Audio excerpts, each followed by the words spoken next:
away.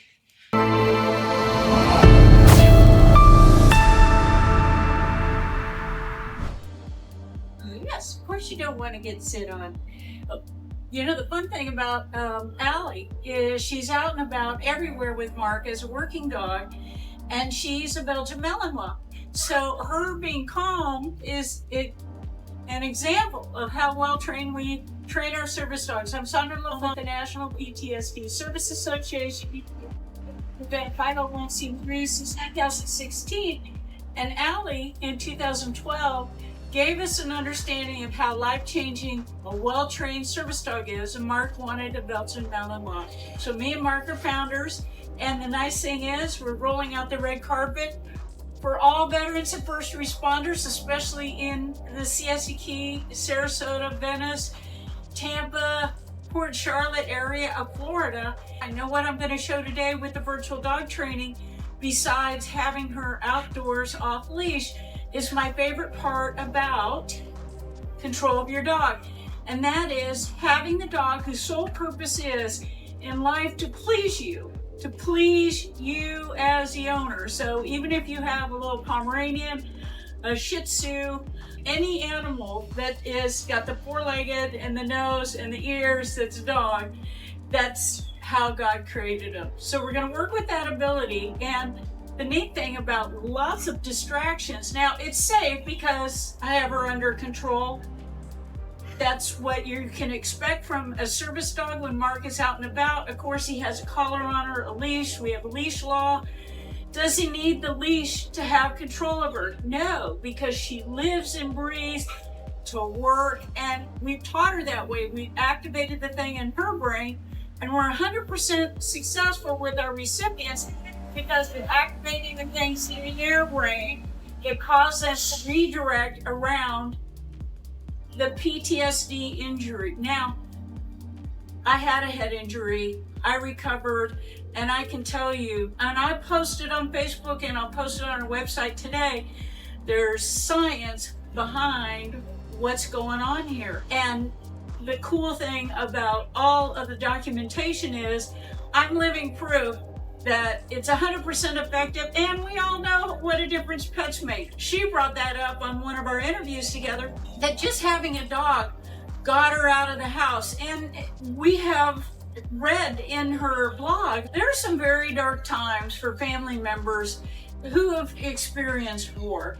And her book coming out in February is going to be a great ride as far as anybody who's experienced themselves or their loved one going through a wartime and the things that happen in war.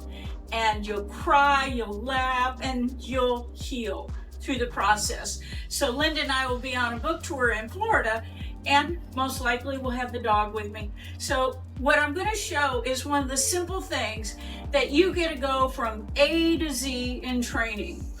And without me describing all the things we've talked about in training before, you're going to hear me say, yes, yes, yes, yes.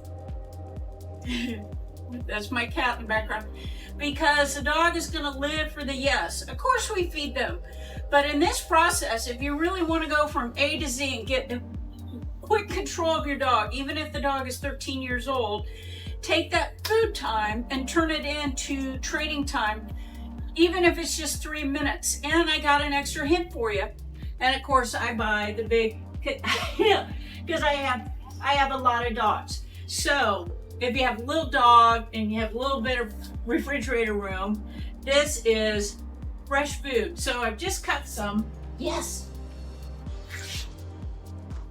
And this is how you make that training time and food time come together, where you have a super well-fed dog, but not on doggy junk food and doggy treats, but on real food that's good for your dog.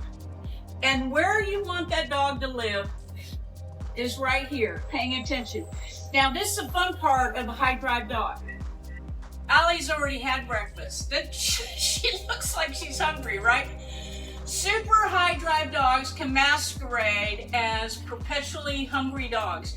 Those are dogs that have most likely Olympic ability, and now we're giving them the Olympic challenge, going from A to Z in healing off leash, so that when you're out and about with your leash, you're not counting on it for control. Yes, it gives you control, but that leash, that lean, that all of that other stuff that we see dogs doing, we're gonna just take that off the shelf and start talking about having that dog under control, off leash, no matter where you go.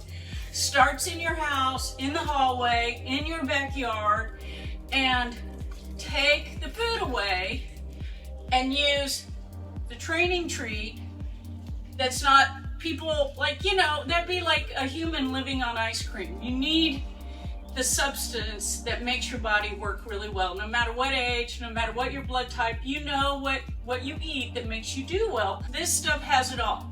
So we're not going to deprive the dog of nutrition. We're going to make them work, and it'll be nutritious. Allie, heel. Yes. Yes.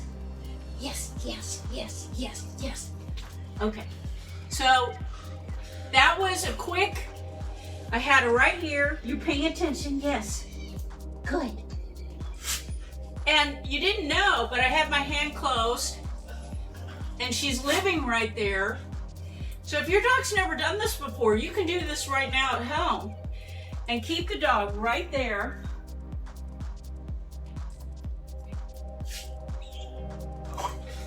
Stay. And if I move off with my right foot, now I got some extra body language. I said stay, and I moved off with my right foot.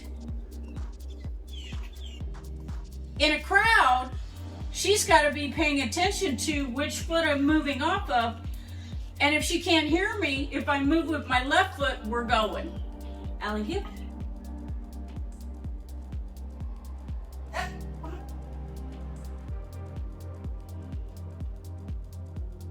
Yes. Now see how I have my hand that automatically pulled her head up and she sat down. This is just for household dog work. When you're out and about and you stop walking, you want your dog to sit down right next to you. We're not talking about what we do with the service dog, although in many cases the dog stays standing because it's got to work. They got to lean on the dog.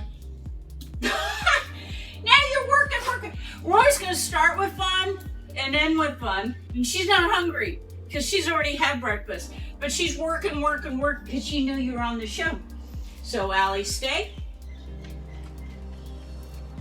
Gonna go off with my right foot, which means she stays. Come back. Oh, well, see, and I said back. The dog's back up.